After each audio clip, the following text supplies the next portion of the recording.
So I'm just gonna go live right now, but we will start at 6:45. Okay.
Brother Abbas, please go ahead whenever you're ready. Salam, everyone. Inshallah, recite Surah Fajr. إن الله وملائكته يصلون على النبي يا أيها الذين آمنوا صلوا عليه وسلموا تسليما اللهم صل على محمد وآل محمد أعوذ بالله من الشيطان الرجيم بسم الله الرحمن الرحيم والفجر وليال عشر والشفع والوتر والليل إذا يسر هل في ذلك قسم لذي حجر ألم تر كيف فعل ربك بعاد إرم ذات العماد التي لم يخلق مثلها في البلاد وثمود الذين جابوا صخر بالواد وفرعون ذي الأوتاد الذين طغوا في البلاد فأكثروا فيها الفساد وسبح عليهم ربك سوط عذاب إن ربك لبالمرصاد أما الإنسان إذا ما ابتلاه ربه فأكرمه ونعمه فيقول ربي أكرمن أما إذا ما ابتلاه فقدر عليه رزقه فيقول ربي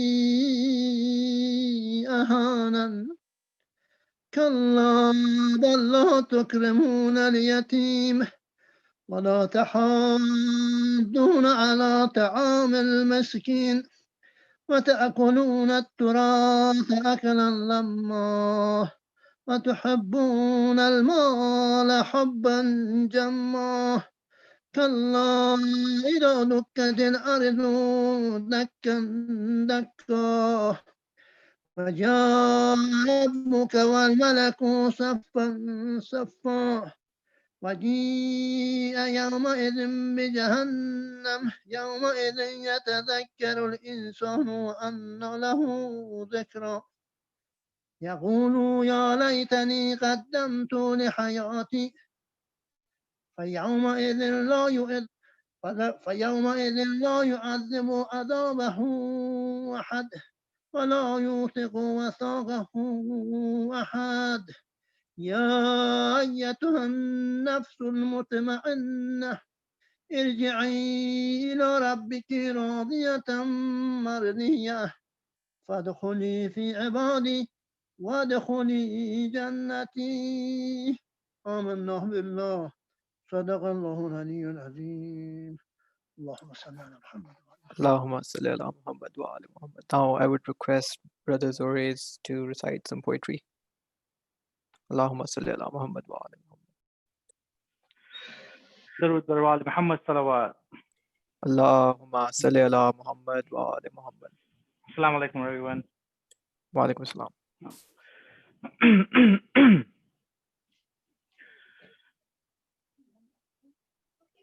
आजा असगर आजा असगर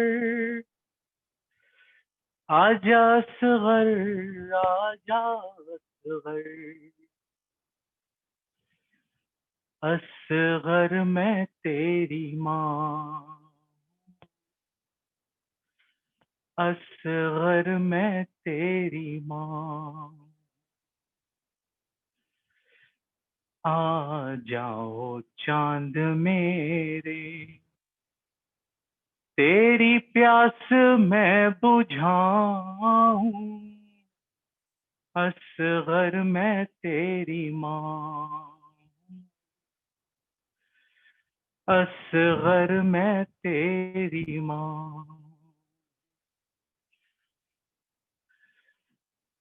मेरे लाडले कहाँ हो मेरे लाडले कहाँ हो सीने तुम्हें लगाऊं असगर मैं तेरी माँ हूँ असगर मैं तेरी माँ बेटा तुम्हारा कातिल मेरे सामने खड़ा है जाने क्यों हंस रहा है चादर भी लुट चुकी है मुंह किस तरह छुपाऊं असगर मैं तेरी माँ हूँ असगर मैं तेरी माँ हूँ तेरे झूले को सकीना रो रो के चूमती है तुझे घर में ढूंढती है तेरी मौत की खबर मैं कैसे उसे सुनाऊं असगर मैं तेरी माँ हूँ असगर मैं तेरी माँ मेरी जान जा रही है ये सोच सोच असगर इस फूल से गले पर ये तीर कैसे झेला बहनों को क्या बताऊं, असगर मैं तेरी माँ, असगर मैं तेरी माँ। नेज़े से गिर रहा है नन्हा सा सर तुम्हारा, दिल रोता है हमारा। मेरे हाथ तो बंधे हैं, सर किस तरह उठाऊं, असगर मैं तेरी माँ, असगर मैं तेरी माँ। जब रात होगी रन में हो जाएगा अंधेरा, डरना नहीं है बेटा, दादी कहेंगी तुमसे, आ मैं तुझे सुलाऊं, असगर मैं तेरी माँ हूँ, असगर मैं तेरी माँ। तुम रात को हमेशा सुनते थे माँ से लोरी, अब नींद आती होगी, फिर गोद में उठाकर नादे अली सुनाऊं, असगर मैं तेरी माँ, असगर मैं तेरी माँ। दरूद वाले मोहम्मद सल्लल्लाहु। Allahumma salli ala Muhammad wa ali Muhammad. Thank you, Brother Suresh, for the beautiful poetry recitation. So before we start, I just had a couple of quick announcements. First one is on the behalf of fundraising committee. So let me just share where we are right now with the fundraising. So this is what we this is a position what we have collected so far, and this is the goal. So please try to donate as much as you can, and your center needs you more than ever right now to cover the expenses and operational expenses throughout the year. And a detailed email was sent out how the funds were spent and how they are being spent. So you can easily pay through Zelle, or you can go through GoFundMe site, or just use Venmo. And you can just use Muharram fundraising in notes for Zelle and Venmo. And any questions you have, you can direct those to fundraising committee, Brother Usher, or even the president, Brother Ijlal. And other announcement I had was, if anyone has any questions from Sheikh, they can be sent to program committee. And I will be sharing the program committee email in the description as well. And I will also be sharing all of the information for donation if you want to donate to the fundraiser. Thank you. And now I will request the Sheikh to start his speech. Salawat. Allahumma salli ala Muhammad wa ali Muhammad. Assalamu alaikum wa rahmatullahi wa barakatuh. Wa alaikum assalam.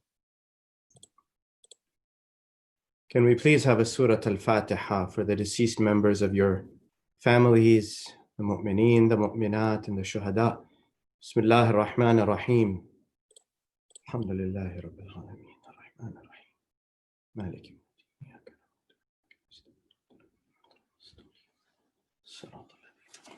iyyaka nasta'in.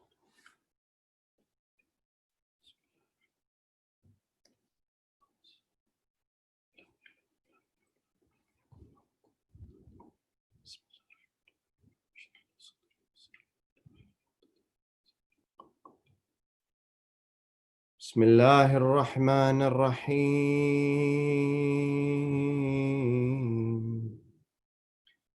صلى الله عليك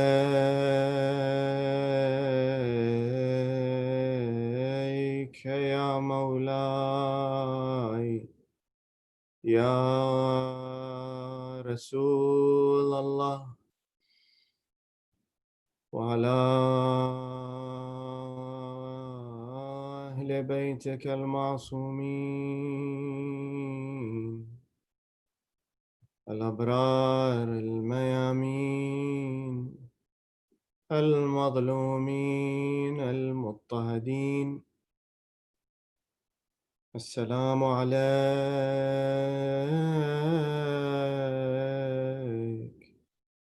وعلى ولدك المظلوم أبي عبد الله الحسين وعلى الأرواح التي استشهدت بين يدي الحسين يا رحمة الله الواسعة ويا باب نجاة الأمة يا غريب يا مظلوم يا عطشان كربلاء ما خاب والله من تمسك بكم وأمن من لجأ والتجأ إليكم يا ليتنا فيا ليتنا كنا معكم سادتي فنفوز والله فوزا عظيما.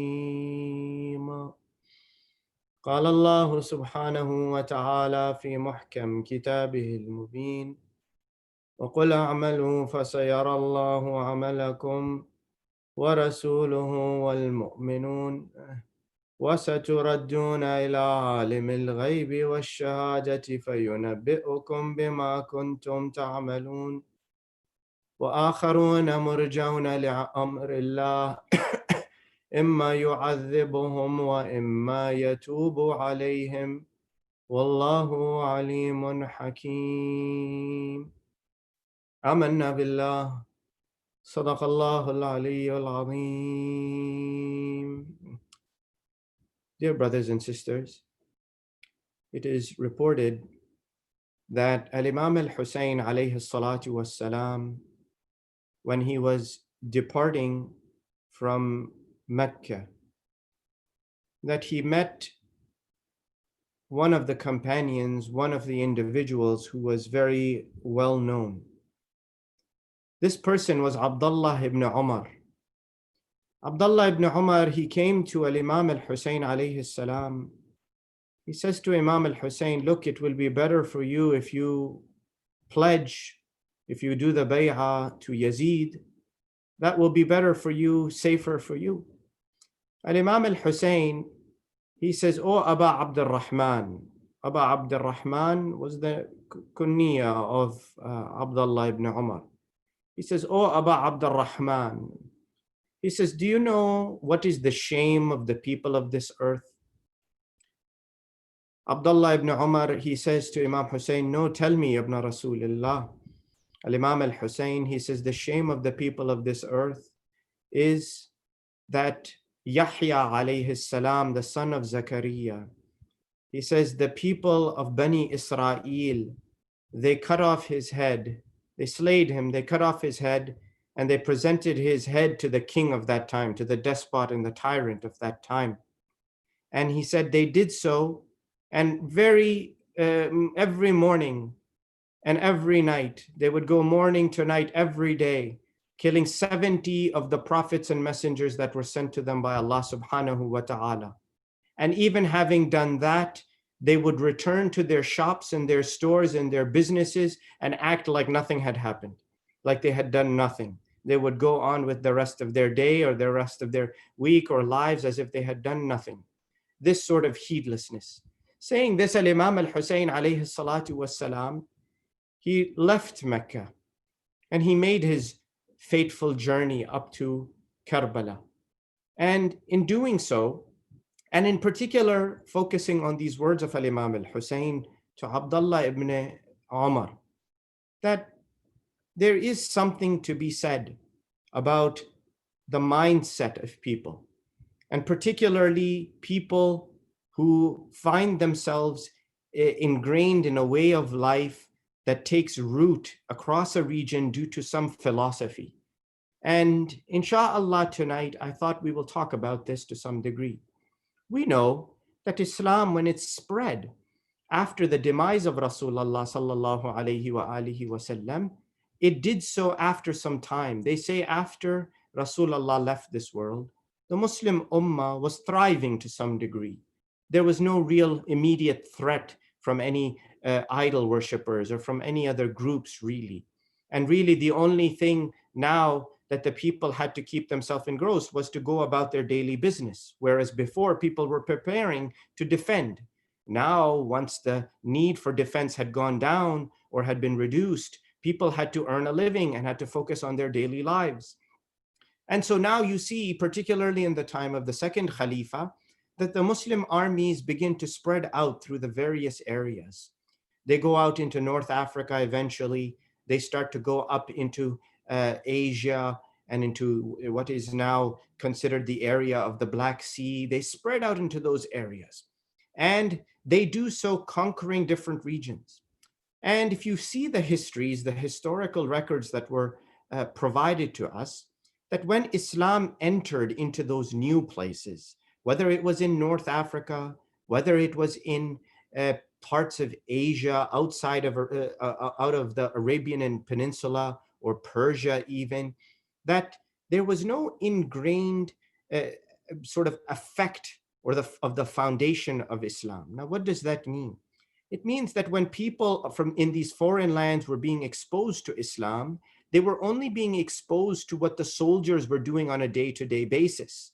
And God forbid, in some circumstances, they were being compelled to accept religion, the religion of Islam, without fully understanding its ethos or its philosophy. And that's why the Holy Quran, even in the time of Rasulullah sallallahu alayhi wa alihi wasallam, a verse came to Rasulullah that when on one occasion there was a threat upon Medina, there was a imminent attack about to happen, they say Rasulullah sallallahu alayhi wa alihi wasallam gathered up the men and prepared them to go out in defense of Islam, in defense of Medina and their home. But some people remained behind. Not all the able-bodied men went out to fight. In the verse of the Holy Quran, it says, وَمَا كَانَ الْمُؤْمِنُونَ لِيَنْفِرُوا كَافَّةً فَلَوْلَا نَفَرَ مِنْ كُلِّ فِرْقَةٍ مِنْهُمْ طَائِفَةً لِيَتَفَقَّهُوا فِي الدِّينِ.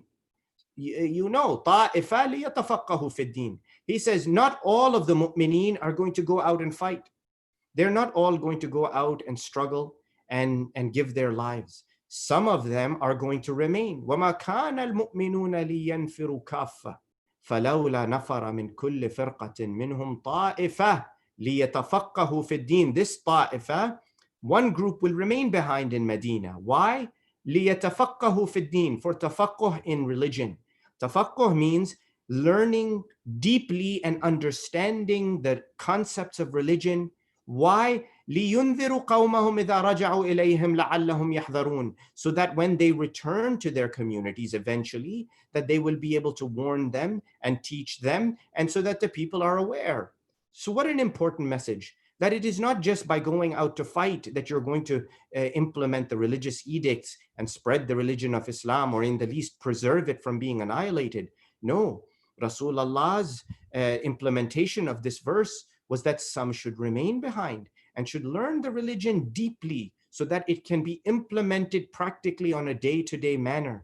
Not only that, but that when these people who learn it deeply go back to their homes, go back to their tribes, to their villages, to their countries, they can teach it properly to the people. Hence, establishing the philosophy or the means by which Islam should spread. Certainly not by the sword, Certainly not by force, but by deep understanding of principles and sharing those principles and those tenets with people and convincing them that that is the correct way of life. Unfortunately, you see that through the time that Islam was not spread in this manner. Even in the time of the Banu Abbas, when they came to power, how did they come to power? By toppling the Banu Umayyah, by claiming fealty to the family of Rasulullah, by claiming that they had a right, that they had a higher status based on their relationship to the Ahl al-Bayt, to Rasulullah sallallahu alayhi wa alihi wasallam, and hence a religious standing of sorts. Yet you will find that there is no sort of religious elitism in them. There is no sort of superiority in terms of religious stature inside of the Banu Abbas. Moreover, they surrounded themselves with people. So for instance, Mu'tasim al-Abbasi was one of the Abbasi Khalifs who had enlisted what were called the Mamluk. The Mamluk were these indentured servitude Turkish soldiers that had been taken in their childhood and raised to be fighters, raised to be soldiers. These young boys who were raised to be fighters, who were soldiers, and that's all they knew, were also raised to be Muslim, quote unquote. Eventually, these Mamluk revolted against the Abbasi Khalif after some time. And when they took power later on, we wonder, and I wonder to myself, and the history remarks that what sort of Islam would they have known? Why? Because they were raised to fight. They were raised to defend. They were not raised to understand religion. They were not raised to have tafaqquh fi din, or deep cognizance and understanding of the minutiae that comprise our religion and the way of life. In the same way, you see, history marks this over the hundreds and hundreds of years since the arrival of Rasulullah sallallahu alayhi wa alihi wasallam in the Arabian Peninsula. Even the great Genghis Khan, you all know Genghis Khan, who tyrannized, who came out of what was then Mongolia and attacked different places in Persia and spread downward toward the steppes of Asia and killed people, hoarded. Eventually, they say that they descended down, and even on one occasion, Hulagu Khan, who was one of the descendants, he sacked Baghdad. And not only did he sack Baghdad, he killed the Muslim Amir at that time.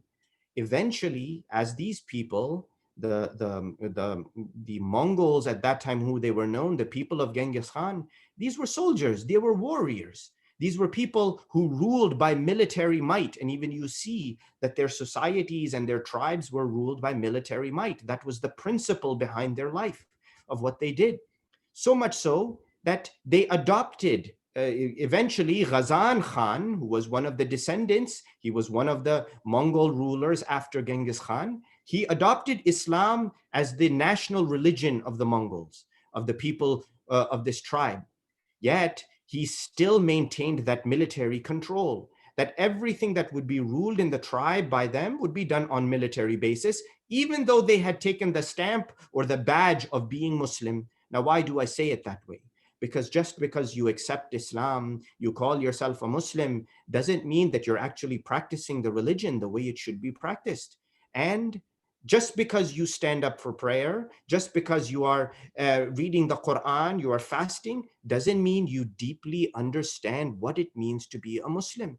And that's why the Holy Quran emphasizes aspects of belief that are based on deep understanding. Our religion is about understanding.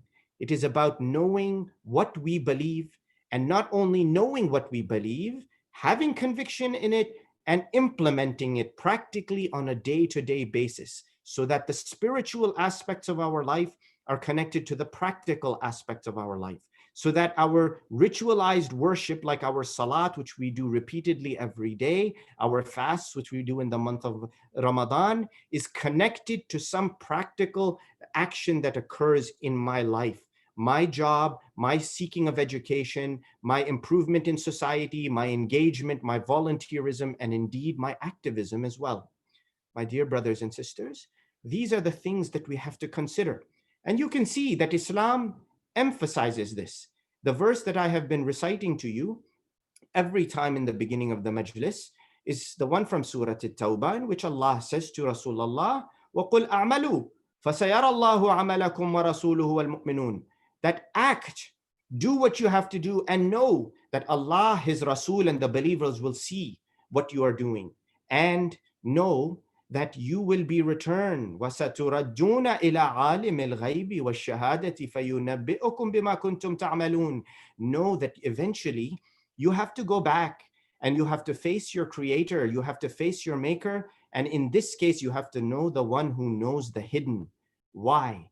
Because the action itself may not be representing what is inside of the person, because what you're doing up front may be a facade, and what is inside is something that is completely different.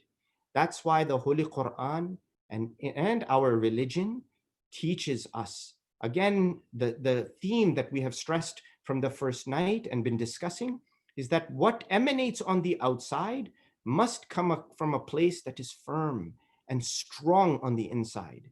And sometimes we struggle with this. Why? Because we don't understand how to see the world around us.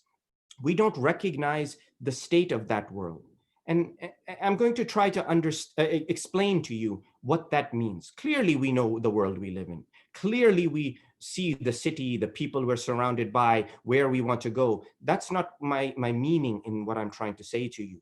What I'm saying is the nature of the world and its influence on us and the resulting action that comes out of us. They say that the kuffar of Quraysh, they used to challenge Rasulullah, and you know this, that there were people amongst the idol worshippers, particularly before the hijrah, who used to challenge Rasulullah sallallahu alayhi wa alihi wasallam and ask him various different types of questions. There were people like Ibn Abi Umayyah, there were people like Walid ibn Mughira, people like Abu Jahl, who will come and pose these strange questions to Rasulullah to see if they can stump him, to challenge him, to create difficulty for him. They say that on one occasion, these three men came to talk to Rasulullah sallallahu alayhi wa alihi wasallam. They said, look, you claim, O Muhammad, to be a messenger, but you drink like us, you have to drink water to stay alive, you eat like us, you live like us, you sleep like us. You are not worthy of being a messenger. You're not even rich.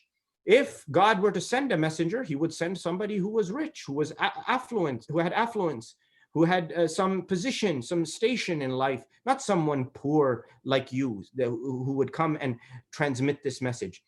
They say, Rasulullah, he says, as to this question of yours, as to why Allah subhanahu wa ta'ala sent a messenger like me, Rasul says, I cannot answer for why Allah has made some people rich and some people poor. But Allah's choice is the choice that he makes without having to consult anybody, without having to answer to anybody. And because his will comes to pass, he does as he sees based on his infinite wisdom. So they say that these three men continue to ask Rasulullah sallallahu alayhi wa alihi wasallam. They say to him that if you were God's messenger, O Muhammad, as you claim, let's say that you are God's messenger as you claim, why wouldn't you come down like a king? And you would not only be a king, but you would be the type of king who would have an angel on his side, showing your might in front of everybody. Rasulullah, he says to them that your thinking is flawed. He says, why would Allah send a king to be a messenger above the people? A king is someone who has a high status, not only materially, but socially, he is high above everyone. Rasulullah, he says, the poor people, the destitute people, the disenfranchised people, he says they will feel like he is so far away, that he is unreachable, this king who is supposed to be a messenger. They will not feel any connection to this person. So how is it that they will be able to go and reach him? And how will he as a king be able to go and reach them and feel for them and know what they are feeling? Indeed, the messenger, Rasulullah says, is the one who can feel the pain of the person who is the most destitute, the one who is most poor and most in pain. Rasulullah, the messenger, should be able to feel that. And indeed, you see, this was his legacy, that when the Christians of Najran had come to Medina and the priest entered into the mosque, they looked around, they couldn't find Rasulullah. They said, where is Muhammad? We don't see him. Someone had to point him out to them. Why? Because he was dressed ordinarily, just like the ordinary people, because he used to sit in the dirt on the ground, just like everybody else.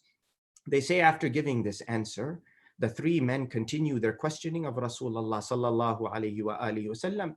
They said, okay, O Muhammad, so the messenger is not a king. But then what if Allah, if your God was going to send a messenger, why didn't he send an angel instead? Why send a human being like everybody else? Send someone who is greater, like an angel.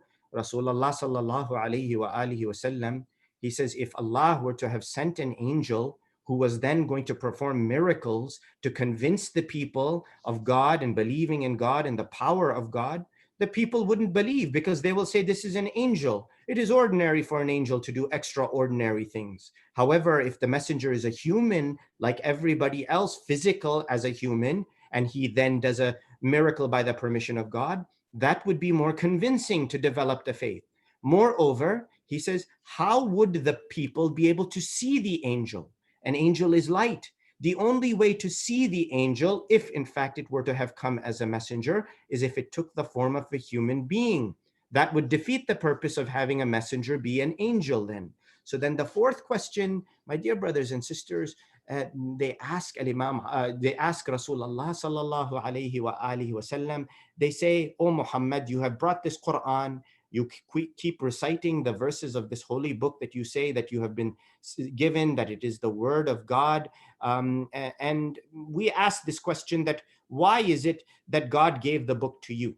Why didn't he give it to somebody more influential who could spread it, who everyone would be convinced by that fact?" Rasulullah sallallahu alayhi wa alihi wasallam, he says, the reason the Quran came to me, and Allah knows why he does what he does, and not to somebody wealthy or influential, is to show that all I need is Allah's support in giving the message of the Quran out. I don't need wealth. I don't need social influence. I don't need status. All I need is the strength of God. Finally, these three men, they ask Rasulullah sallallahu alayhi wa alihi wasallam, they say, "O Muhammad, if you were truly a messenger who can do miraculous things chosen by God with the will of God behind you, then we want you to come and take this rocky valley that is outside of Mecca and make it into a green garden, into a farm, into a bustan."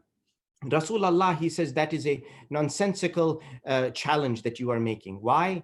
Because you yourselves have gone out and tilled the earth and made it green. You have brought water into the earth. You have removed the rocks from it. You have grown plants in it, and you have made it fertile. My dear brothers and sisters, there were so many such questions like this to Rasulullah. But Rasulullah was shaping the minds of people, showing them how to think. And how appropriate of an answer did he give? That, look, in front of you is a human being as a perfect example. Why? Because you need to be able to see in the example of a human being what it means to live like a human, what it means to live like a Muslim, what it means to live like a mu'min, like a believer, and to do so like Rasulullah sallallahu alayhi wa alihi wasallam did. To have a living example in front of you, and to see what that example means in the eyes of Allah subhanahu wa ta'ala. Islam teaches us this, and it teaches us how to reconcile our lives on a daily basis. And that's not easy. Day to day, it's not easy. We all live very, very hectic lives. And sometimes you see that you want to run away. Why? Because life tends to consume you, doesn't it? And you see that Rasulullah sallallahu alayhi wa alihi wasallam used to go to Ghar Hira, and Imam Ali would go and pray outside in the desert by himself. Imam as-Sajjad would do the same thing. All our A'immah al-Athhar would find ways of worshiping by themselves. Yet you see that Quran always points to a believer, to a true Muslim being a part of society, amongst people, in the happenings of the world around him or her. And the Holy Quran, it describes the lives and the actions of people before. And we have remembered the story of Isa alayhi salam over the last few nights. And so let us return to that. In the Holy Quran, my dear brothers and sisters, Allah subhanahu wa ta'ala, he reveals about Isa alayhi salatu wassalam. He says, ثُمَّ قَفَّيْنَا عَلَىٰ آثَارِهِمْ بِرُسُلِنَا وَقَفَّيْنَا بِعِيسَى بْنِ مَرْيَمَ وَآتَيْنَاهُ الْإِنْجِيلَ.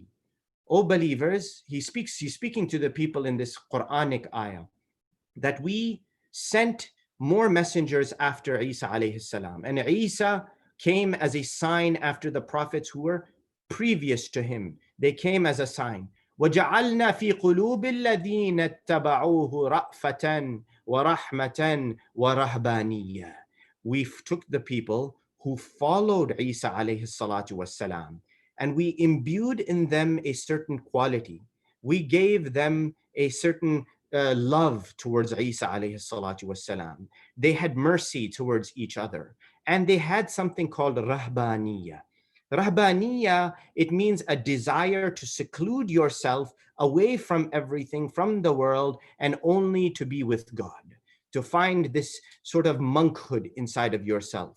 Now they say that the verse of this Quran further explains, though, that these disciples or followers of Isa alayhi salatu wassalam, who the Holy Quran, it says, وَجَعَلْنَا فِي قُلُوبِ الَّذِينَ اتَّبَعُوهُ رأفة ورحمة ورهبانية ابتدعوها ما كتبناها عليهم إلا ابتغاء رضوان الله.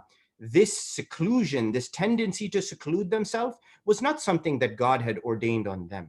So they say one day somebody asked Rasulullah sallallahu alayhi wa alihi wasallam that, Ya Rasulullah, that in the time of Isa alayhi salam, people, you saw the disciples of Isa, the true followers of Isa, even after Isa alayhi salam more so, that the people who were truly religious, they would sequester themselves, they would run away from society, and they would seclude themselves in such a way that all they wanted to do was worship and serve God.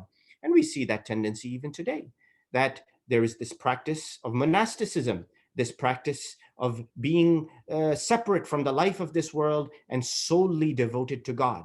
They say Rasulullah was asked this question by the companion that, Ya Rasulullah, the people of that time, the followers of Isa, the ones who came after Isa alayhi salam was raised to the heaven, practiced this. They said, why do we not practice it? Why does Islam not have this? Rasulullah sallallahu alayhi wa alihi wasallam, he answers, it is reported, he says, that in that time, after the raising of Isa alayhi salatu wassalam, the followers of Isa were persecuted, were tyrannized. Many of them, because of their show of religiosity, because they were openly religious, openly devout, you could see that they were followers of Isa, were being killed, they were being targeted. So what did they do? They secluded themselves. They ran away from society, hid themselves away, and never came back, and resorted to only worshiping. And what does the Holy Quran say about this? It says again that this is ma katabnaha alayhim illa ibtigha'a ridwanillah fama ra'awha haqqa ri'ayatiha. This was not fulfilled the way it was supposed to be. Meaning Allah does not want you to go and seclude yourself from society. He does not want you to go and become a monk or to separate yourself and live in a cave so that you are away from society. Why? Because it is only in society that you will find other people and you will find the goals of living as a Muslim, not only for your personal worship, but to help others and to spread blessing to others. So that means that if you are meant to be in society, you are meant to be in community, surrounded by people who are like you and unlike you, that you have to be able to see that society and understand the world that is around you. And that is the message of Rasulullah, is to understand the circumstances that God has created, that surround you, and that those circumstances, when they change, you will know how to adapt yourself so that you stay true. My dear brothers and sisters, many a times, we find ourselves in between, where we can't reconcile what we believe with what we want to practice, with what we believe and how we think our behavior should be in society. There's an example once that during the time of Al-Imam As-Sadiq alayhi salatu wassalam, that there was a great shortage of food. There was grain that was short, there was not enough of it. The attendant to Imam As-Sadiq alayhi salatu wassalam, he came and he said, Yabna Rasulillah. He says, I have some good news to tell you. Imam As-Sadiq, he says, what? The attendant, he says, despite the shortage that exists in the community and in the city where people don't have grain, they don't have this, the price of it has gone up, I can tell you that I have been saving and saving and saving all of our grains, and we have it now all saved up in this big stockpile that now is yours, and you can earn a lot of money for it, obviously, because the demand has gone up and the supply has gone down. So the price has gone up. Imam as-Sadiq alayhi salatu wassalam sternly says to the attendant that, what do you think? That we have accumulated these things to keep for our own pleasure? No, go and open up the stockpile. Open up the reserves of what you have collected and give them out to the people. Spread them out, share them with the people. Don't hold on to them. Now, given this story, this beautiful story, where even Al-Imam as-Sadiq alayhi salatu wassalam, he says, it is reported that work to the extent over the course of your day that you earn enough money to suffice your basic needs, and the rest of the time spend it in worship and remembrance of Allah subhanahu wa ta'ala. Even saying something like that, what does that mean to us? Does that mean that we should not save money in a bank account for ourselves? That we should not open up a 401k retirement account? Or that we should not save for a rainy day or a college fund? No, absolutely not. Our imams are not telling us that. Nor is Rasulullah sallallahu alayhi wa alihi wasallam saying that you should not save your money. You should save your money if the reasoning is appropriate. If the cause and the use of that money is something that is lofty and praiseworthy, like education, like work, like buying a house, like paying for someone's college, then certainly. But remember the philosophy of what is being taught. And remember that this time is a different time than that time. The way we live today is not the way people lived in the time of Imam as-Sadiq alayhi salatu wassalam. See the world around you and remember that Islam, that philosophy and lesson of Imam as-Sadiq alayhi salam is that not to hoard, not to be stingy and miserly, but instead to be smart and do what Allah has allowed for you. On the same token, they say that two men once came to Imam as-Sadiq alayhi salatu wassalam. They said, Yabna Rasulillah, we would like your advice. It is reported, they say to him, that what if two of your Shia disagree with each other? They have some disagreement about a property, about an inheritance, something to that effect. What is it that they should do? Which judge should they go to? Al-Imam as-Sadiq alayhi salatu wassalam, he says to them that they should never go to any judge other than the judge chosen by us or appointed by us. The man said, what does that mean? They said, if you go to one judge or any judge that even does a little bit of injustice, even if that judge rules fairly between these two Shia, they are not allowed to accept his verdict. Why? Because the basis of that judge is unjust, because the action of that judge is unjust. So instead, Imam as-Sadiq alayhi salatu wassalam, he says, go to our followers who are the narrators of our traditions, who know our halal and haram, and who can point to you and judge according to the proper edicts of Islam. Again, pointing to the marja'iyya and the religious authority that exists today, that is the representative of the imamat, the representatives of Imam Mehdi ajjalallahu ta'ala farajahu sharif. Now, having said that, should that mean that we shouldn't participate in secular society? That we should not be of those people who go and vote and are involved in choosing leaders, even though they may be unjust, clearly? No, that's not what that means. It doesn't mean that you should go and seclude yourself in the corner somewhere and not interact with anyone or seek judgment from anyone or live according to the laws of the society in which you live. That's not what that means. It just means that you should recognize that Allah's justice can only be meted out perfectly by someone chosen by God and someone adhering to the code of God as a follower of that code. Now, we live in this society, hence we must do what we can to change it, whether that is through voting, whether that is through activism, whether that is through being engaged in the change that is brought about in our society. We should certainly be involved in that because all of it has ramifications upon us. All of it has an effect on us and the way we live our lives. So we certainly should be engaged in it, and Islam allows that. Islam only does not allow the support for oppression, for injustice, for inequity, for activities that involve illegal things based on Islamic law, dealing in alcohol and gambling and these sorts of matters. This is how Islam has taught us to seek the proper way of living. And you see, there is lots of example like this in the lives of the A'immah al-Athhar. Even in the life of Imam al-Kadhim alayhi salatu wassalam, who Harun al-Rashid la'natullahi alayh had brought all the way up to Baghdad and had been taken to Basra and then to Baghdad and had been moved from jail to jail for so many years and had been kept.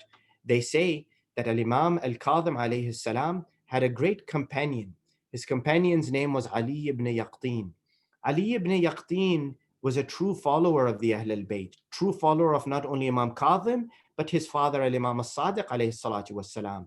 And initially Ali ibn Yaqtin, in the time of al-Mehdi al-Abbasi, prior to Harun al-Rashid's taking control, they say that he was a treasurer, that he was involved in some low-level official sort of position in the Abbasi Khilafah. After that, when Harun al-Rashid took over the Khilafah or the rule of the Muslim Ummah, they say that Ali ibn Yaqtin was given a very high position, a position of great influence. And that's why when many tests came, they say one day that some robes were sent by Harun al-Rashid to Ali ibn Yaqtin as a gift. Ali ibn Yaqtin, he took the robes, he put them in a box, and along with some money of khums, because he was a devout Shia and some other things, he sent it to Imam al-Kadhim. Imam al-Kadhim alayhi salam received them. He kept the khums money and the letters and questions, whatever else he had received. The robe that was given as a gift from Harun al-Rashid to Ali ibn Yaqtin, he left it sealed in the box and sent it back. And with it a message to Ali ibn Yaqtin that, oh Ali, keep this, keep it with you. Do not remove it from your house. Keep it there. They say that over the time that Ali ibn Yaqtin had somebody who worked with him who had a falling out, they had a disagreement. And this person left greatly angered by Ali ibn Yaqtin. They say this person went to Harun al-Rashid and said to him that this man that you have appointed, that you have given so much power and influence, he is a follower of Musa ibn Ja'far alayhim as-salam, and that he is a Shia and that he is undermining your activities. They say Harun al-Rashid, he says, where is the proof of this? So the man, he says, the proof is that robe that you had given it to him, he gave it to Musa ibn Ja'far, the robe that you gave Ali ibn Yaqtin as a gift. So they say Harun al-Rashid calls some people, he says to them, go get that box, and without opening it, without tampering it, bring it to me. Don't let Ali ibn Yaqtin stop you, don't let him do anything, grab the box and come back. They go, they bring that box without opening it, without allowing Ali ibn Yaqtin. They bring the box back, and when he opens it, he sees the robe inside. Imam al-Kadhim alayhi salatu wassalam knew the state of this khilafah, knew the state of this rulership that existed under Harun al-Rashid. They say that Ali ibn Yaqtin asked Imam al-Kadhim that what should I do working under this despot? Imam al-Kadhim, he says, no, stay there. Stay in that position, and not only stay in that position, but find a way to do what you can to be just, to set things aright, to correct the wrongs that are being done, and to help those who are in need. My dear brothers and sisters, the same example is for us, that we must be able to. That is a basis of our belief, that despite being in a system that may not follow the rules we follow, or the morality that we have, or the ethics that we have, it does give you the freedom to act. It does give you the freedom to voice your concerns. And it does give you the choice to be engaged and to exact change. And that is the way of the Ahl al-Bayt, is to continue to work, because that is what Islam teaches us. That arises from the very first thing that I mentioned to you, and that is tafaqquh, or deep understanding of the religion, deep study of the religion. And what happens to us, my dear brothers and sisters, is that we become confused. And why do we become confused? Because we are caught between two worlds, a world in which we have our beliefs and a world that is secular, that is drawing us to a certain way of practice, a certain culture.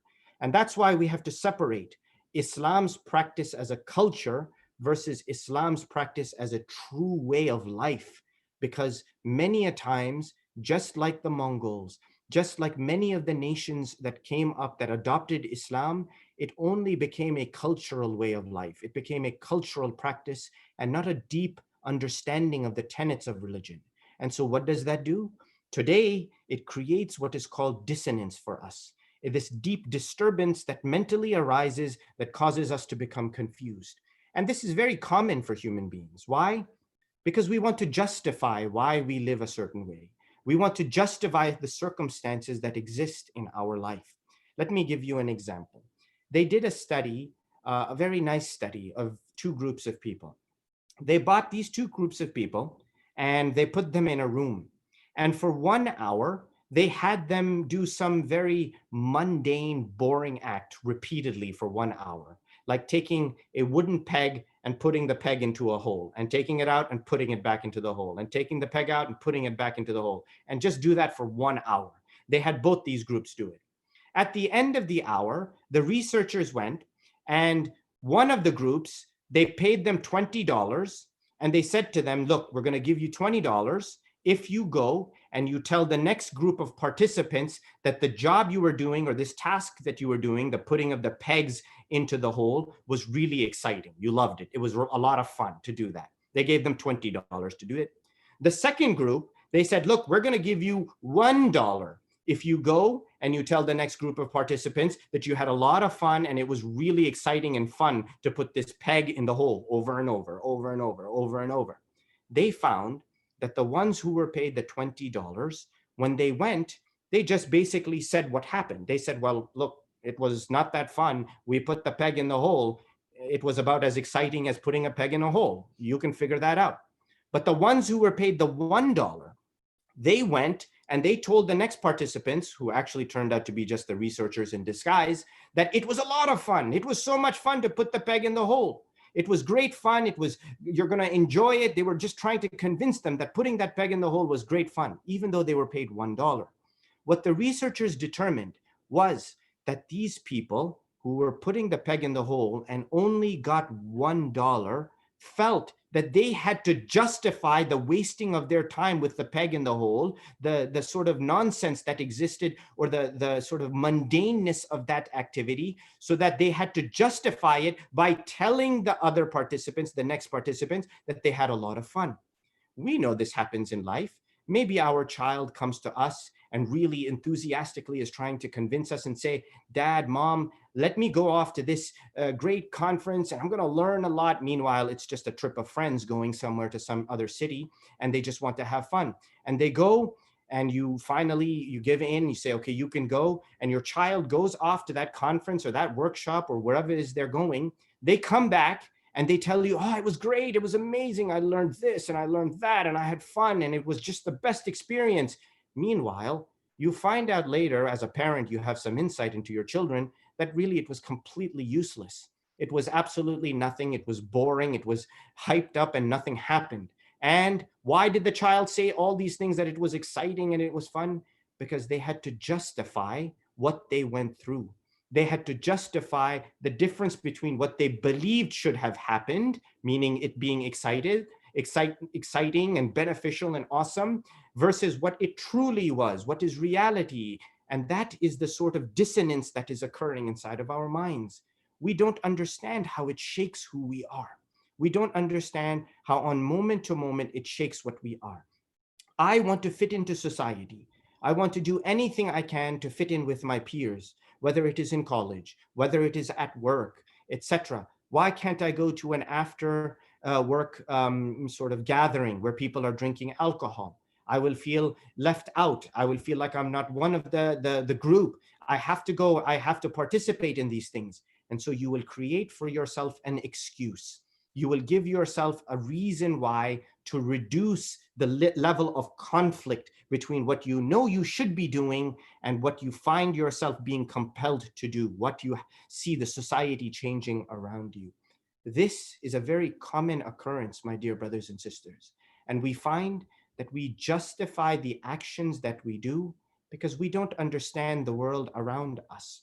We don't understand how its influence is going to be on us, and how by justifying things that we shouldn't justify in life, we are diluting our beliefs over the many years, and that its effect is not small. It is a big effect, because what starts with you, God forbid, can pass on to your children.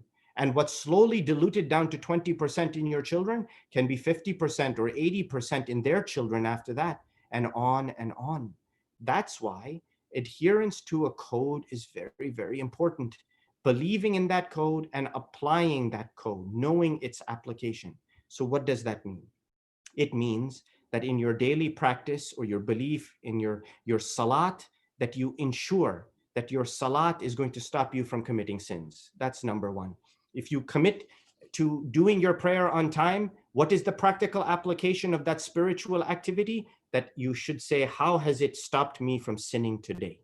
Think at the end of the day when you're going to sleep, what did I do to ensure that I didn't commit a sin? And think back on your salat. That did your salat raise the awareness? Same goes for your fasting. Your fasting should give you strength in all the other activities that you do. Why? Because fasting will stop you from eating uncontrollably, buying uncontrollably, acquiring things you don't need to acquire. And maybe if it's not doing that, then you have to ask, has your spiritual practice actually done what it's supposed to do to the practical purpose, to the practical action that you were going to follow through on? This is the way of life. And this is the struggle that we find ourselves in. Why? Because the application of a spiritual set of rules is not easy. Because to see the result of it is also not easy. And because it requires trueness out of us, fidelity out of us. Al-Imam al-Sadiq alayhi salatu was-salam, he says in a very well-known hadith that I'm sure you have all heard of, my dear brothers and sisters. He says, لا تغتروا بكثرة صلاتهم, or لا تغتروا بصلاتهم ولا بصيامهم. Don't be deceived by how much people are praying. Don't be deceived by how much people are fasting. فإن الرجل ربما لهج. It may be that this is just on the surface, my dear brothers and sisters. It could be just on the surface. He says, maybe instead consider, Imam As-Sadiq alayhi salatu was-salam, he says, وَلَكِنْ اختبروهم عند صدق الحديث وأداء الأمانة. Instead, you want to know how true a person is? Find out how true their word is and how trustworthy they are. This is such a great thing that Imam has said to us. See how true they are to their word, that what they say, and in this case, it's not just the words, that if you stand for prayer, your actions should demonstrate that you are a person who stands for prayer on time. If you are a devout faster in the month of Ramadan, your actions should show that you are devout faster in the month of Ramadan. If you are a Hajj and you have taken the label of Hajj, your actions should show your piety, your chastity, and your fear of God as the Hajj. The relevance of those actions should be based on something that is concrete and within, and the fact that you should be trustworthy. Why trustworthy? Because you fulfill what you are supposed to fulfill. You fulfill that which has been placed on you as a responsibility.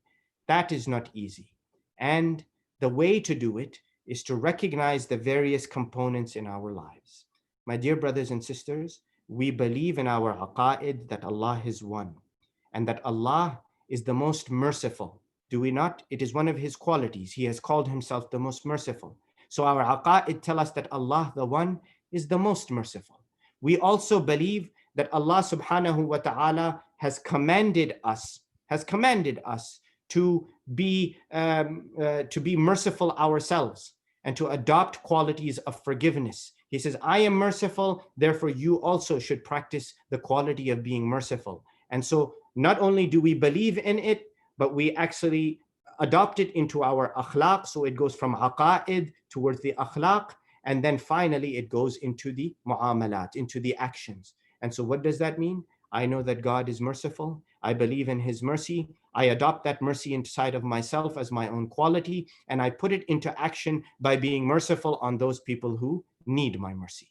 Whether that is the orphan who is in my neighborhood, whether that is the poor and destitute person on the side of the road, whether that is the people in my own family or the ones in need. When I have power, when I have control, and I have the ability to push down others, I instead choose to act mercifully.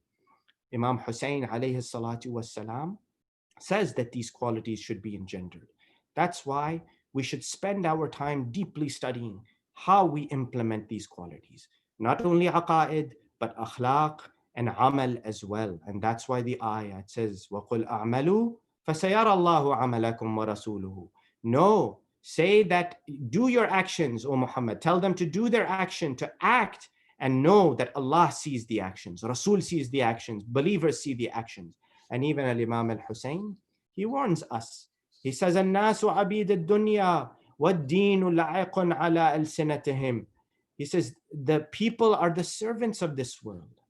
They're caught up in this world, and instead of choosing how to act properly, they allow the world to direct them in a certain way. And we have to ask that, has my action been determined by the life of this world, by the circumstances in which I find myself on a day-to-day basis?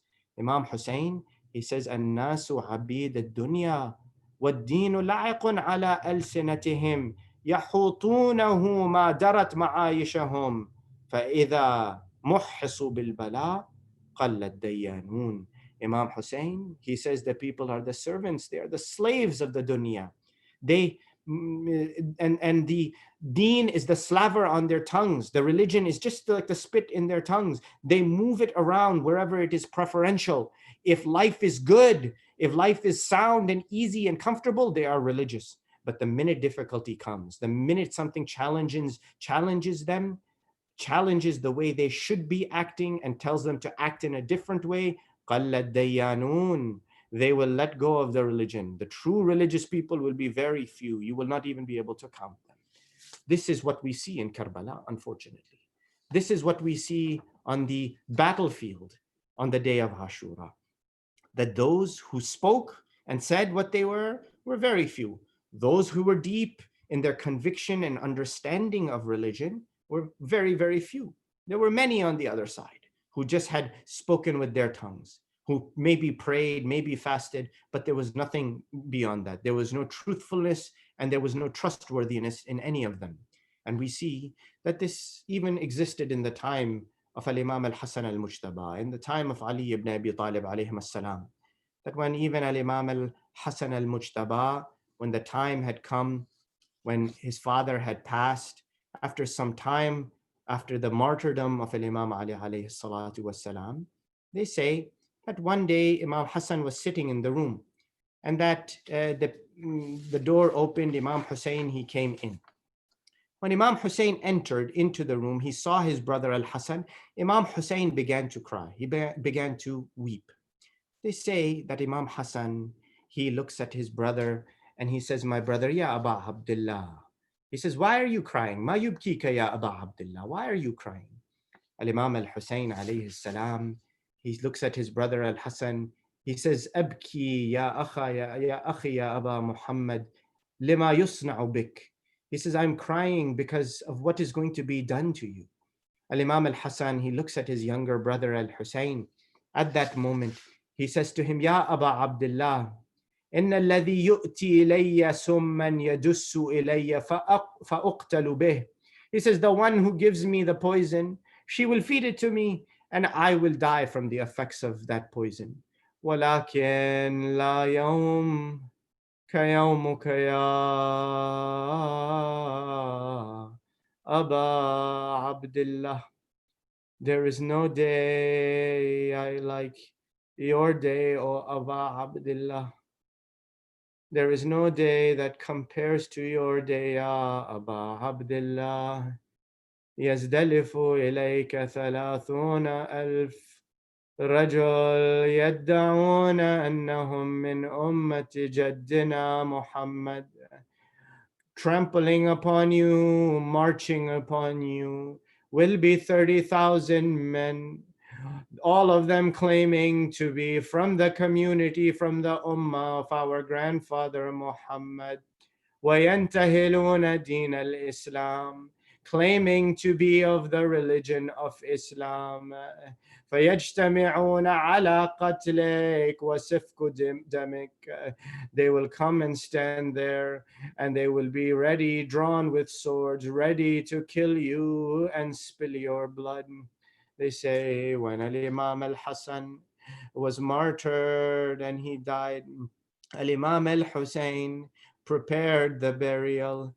They say that he carried the body of Al-Imam Al-Hassan And according to the wishes of his brother, he wanted to take him to bid salam upon Rasulullah and then to bury him right near Rasulullah sallallahu alayhi wa alihi wasallam. But when Imam Hussein brought the body of his brother Al-Imam Al-Hassan to be buried near his grandfather, the same grandfather who carried Hassan and Hussein on his back, the same grandfather who made them sit on his lap, the same grandfather who held them and named them and cherished them and cried for their sorrows, that same Hassan, the road was blocked and he was denied. Imam Hussein was not allowed to bury his brother.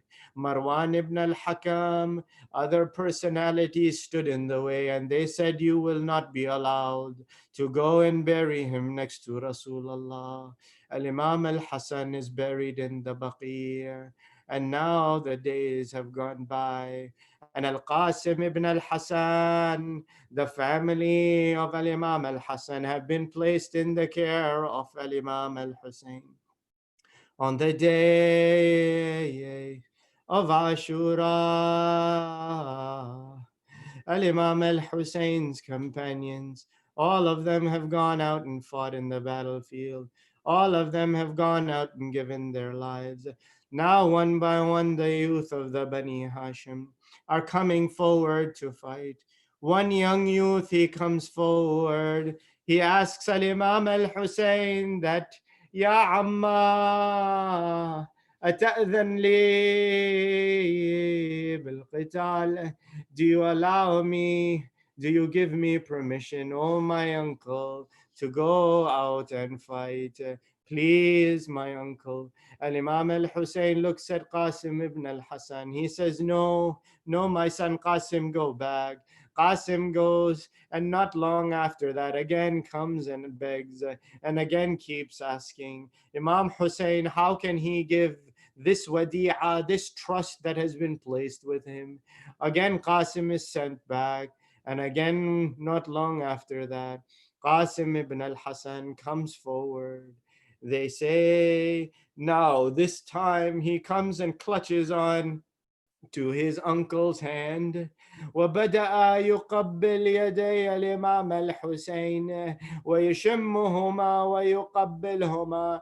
He began to kiss the hands of Imam Hussein. He began to rub his face on the hands of Imam al-Hussein, begging him to give him permission to go to the battlefield. Al-Imam al-Hussein, he hugged his nephew. He began to cry. اعتنقه الإمام الحسين وبكيا بكاء شديدا. The two of them, uncle and nephew, began to cry before Imam al-Hussein. Let Qasim go out to the battlefield. He said to him, Ya bunayya Qasim, كيف ترى الموت? My son, Ya Qasim, how do you see death? What is your idea of death? Qasim, he says, Ya Amma, إنه أحلى من العسل. It is sweeter to me than honey. Imam Hussein wrapped him with the armor, fastened the sword to his belt. They say Qasim was so short, so small in stature, such a young boy that when he was walking to the battlefield, the sword was dragging in the ground. They say that Qasim ibn al-Hassan rides up onto the horse, charges out to the battlefield.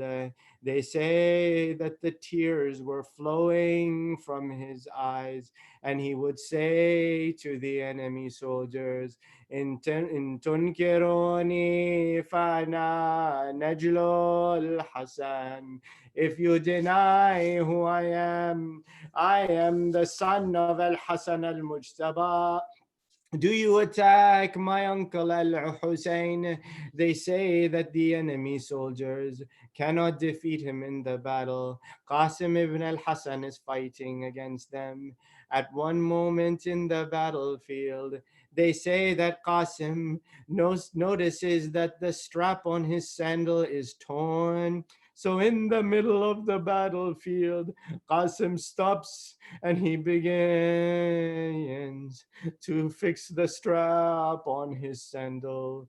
They say as he is fixing the strap on his sandal, one of the enemy soldiers, he looks at this companion, he says, I am going to attack this youth right now. When he is busy fixing his sandal, فشد عليه فما ولا حتى ضرب رأس قاسم بالسيف. He attacked him immediately, raised up his sword, and he struck Qasim on the head.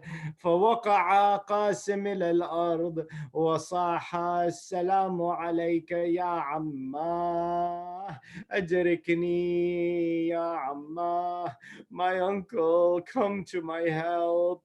I have fallen. They say Al-Imam al-Hussein hears the call of Qasim ibn al-Hasan. He gets on his horse. He charges out to the battlefield, racing at the fastest of speeds.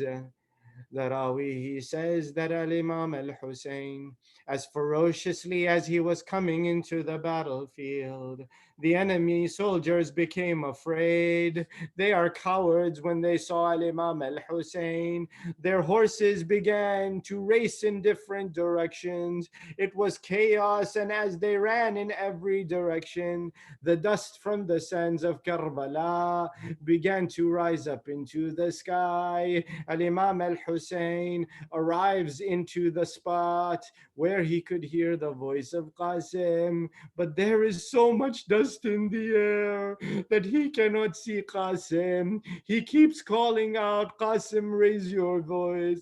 Qasim, call to me one more time, but there is no sound coming. Al-Imam al-Hussein frantically is looking in every direction. The dust is not allowing him to see. Finally, the dust begins to settle. The sand begins to settle back to the ground. The air begins to clear up. There, Al-Imam al-Hussein, he sees the body of Qasim on the ground. However, my dear brothers and sisters, from the stomping of the hooves of the horses, from their violent run from that battlefield, from the fear of Imam Hussein, the horses have trampled on the body of Qasim and broken it to pieces. It has severed the body.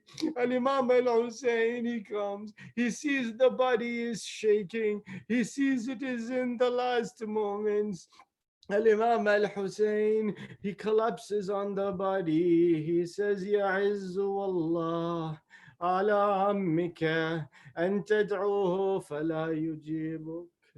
It is difficult for me, Ya Qasim. You called me and I could not answer your call. أو يجيبك فلا يعينك. Or that he answered your call and he was not able to help you in any way, or that he came to your help, but it was no benefit because now already the life is gone. They say that Al-Imam al-Hussein lifted up the pieces of the body of Qasim, piece by piece, carried them in his robe, bringing them back to the tents. Even one Rawi, he says, that he came into the same tent where the body of Ali and al-Akbar was placed, and on the other side he placed the body of Qasim. Then it is said that Imam Hussein sat between Ali and al-Akbar and Qasim ibn al-Hasan, one moment looking at the body of his beloved son, and another moment looking at the body of Qasim. Suddenly the flap of the tent opens. Sayyidah Zainab, she says, my brother Ya Hussein, will you not get up? Come out of the tent. Al-Imam al-Hussein, he says, Ya Zainab, why do you want me to leave my son and my nephew sitting by their side? Sayyidah Zainab, she says, my brother Ya Hussein, because Ramla, the mother of Qasim, Layla, the mother of Ali and al-Akbar, they want to come into the tent to see their sons. They want to see the bodies. They don't want to enter when you are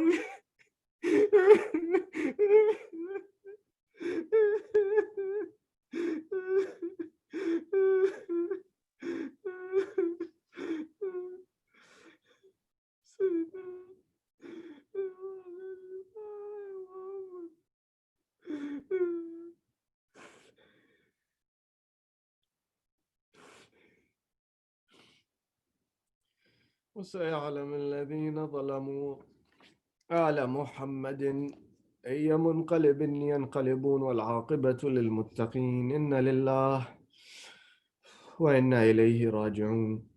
اللهم إنا نسألك وندعوك ونقسم عليك بحق الزهراء وأبيها وبعلها وبنيها والسر المستودع فيها لعن الله ظالميها. اللهم شافي كل مريض، اللهم رد كل غريب، اللهم فك كل أسير، اللهم غير سوء حالنا بحسن حالك يا كريم. اللهم وفقنا لمراضيك وجنبنا معاصيك وثبت أقدامنا على صراطك المستقيم وخذ بأيدينا إليك يا أرحم الراحمين وفرج عنا يا الله فرجا عاجلا قريبا كلمح البصر هو أقرب من ذلك وافرغ علينا صبرا وتوفنا مسلمين. بسم الله الرحمن الرحيم. اللهم صل على محمد عبدك ورسولك وحبيبك وصفيك ونبيك وخيرتك من خلقك وحافظ سرك ومبلغ رسالاتك، وعلى علي أمير المؤمنين ووصي رسول رب العالمين، وعلى الصديقة الطاهرة فاطمة الزهراء سيدة نساء العالمين، وعلى سبطي الرحمة وإمامي الهدى الحسن بن علي المجتبى والحسين الشهيد بكربلاء. بسم الله الرحمن الرحيم. السلام عليك يا أبا عبد الله وعلى الأرواح التي حلت بفنائك. عليك مني سلام الله أبدا ما بقيت وبقي الليل والنهار ولا جعله الله آخر العهد مني لزيارتك. السلام على الحسين وعلى علي بن الحسين وعلى أولاد الحسين وعلى أصحاب الحسين وعلى أخيه أبي الفضل العباس وأخته الحوراء العقيلة زينب ورحمة الله وبركاته. اللهم وصل على أئمة المسلمين علي بن الحسين ومحمد بن علي وجعفر بن محمد وموسى بن جعفر وعلي بن موسى ومحمد بن علي وعلي بن محمد والحسن بن علي والخلف الهادي المهدي الإمام القائم صاحب العصر والزمان. الأمان الأمان الأمان من زوال الإيمان وفتن الزمان. عجل الله تعالى فرجه وسهل الله مخرجه وجعلنا من أنصاره وأعوانه والذابين عنه والمسارعين إليه في قضاء حوائجه والمستشهدين بين يديه جميعا ورحمة الله وبركاته. صلوات يا حسين. Y'all sing, y'all sing, y'all sing, y'all sing, y'all sing, y'all sing. Pamale sume aspa, chak badan qasim. Pamale sume aspa, chak badan qasim. Pamale sume aspa, chak badan qasim. मरने के लिए तूने जब इज़्न नहीं पाया, मरने के लिए तूने जब इज़्न नहीं पाया, खिदमत में शहीदी की खत बाप का पहुंचाया, खिदमत में शहीदी की खत बाप का पहुंचाया। फिर अश्क मुसलसल थे और शाह का चेहरा था, फिर अश्क मुसलसल थे और शाह का चेहरा था। याद आ गए कुछ पैमा ए चाक बदन कासिम, पामाल सुमे अस्पा ए चाक बदन कासिम। पामाल सुमे अस्पा ए चाक बदन कासिम। पामाल सुमे अस्पा ए चाक बदन कासिम। पामाल सुमे अस्पा ए चाक बदन कासिम। मैदान से जैसे ही आवाज तेरी आई मैदान से जैसे ही आवाज तेरी आई फौजों की तरफ झपटे अब्बास भी सरवर भी फौजों की तरफ के अब्बास भी सरवर भी भगदड़ जो मची रन में हर समत कयामत थी भगदड़ जो बची रन में हर समत कयामत थी फिर रुक न सका तूफान ए चाक बदन कासिम पामाल सुमे अस्पा ए चाक बदन कासिम पामाल सुमे अस्पा बदन कासिम पामाल सुमे अस्पा ए चाक बदन कासिम पामाल सुमे अस्पा ए चाक बदन कासिम खैमों में कयामत है कुबरा पे फलक टूटा खैमों में कयामत है कुबरा पे फलक टूटा रोने की सदाएं हैं मादर को हुआ सदमा रोने की सदाएं हैं मादर को हुआ सदमा नौशाह को चादर में लाते हैं शहर वाला नौशाह को चादर में लाते हैं शहर वाला अब हो गया घर वीरा ए चाक बदन कासिम पामाल सुमे अस्पा ए चाक बदन कासिम पामाल सुमे अस्पा ए चाक बदन कासिम पामाल सुमे अस्पा ए चाक बदन कासिम कुछ देर में दुल्हन के हाथों में रसन होगी कुछ देर में दुल्हन के हाथों में रसन होगी टूटे हुए ख्वाबों की आंखों में चुभन होगी टूटे हुए ख्वाबों की आंखों में चुभन होगी तय होगा सफर तन्हा क्या दिल पथकन होगी तय होगा सफर तन क्या दिल पे थकन होगी मिट्टी में मिले अरमा ए चाक बदन कासिम पामाल सुमे अस्पा ए चाक बदन कासिम पामाल सुमे अस्पा ए चाक बदन कासिम पामाल सुमे अस्पा ए चाक बदन कासिम पामाल सुमे अस्पा ए चाक बदन कासिम या Hussain saying, yo, saying, yo, saying, saying, yo, saying. Allahumma salli ala Muhammad wa ali Muhammad. Thank you, Sheikh, and thank you to all the reciters as well. Tomorrow, inshallah, we will have Dua Kumail starting at 6:15, and then we will start with the regular program at 6:45 p.m. Thank you. Salam.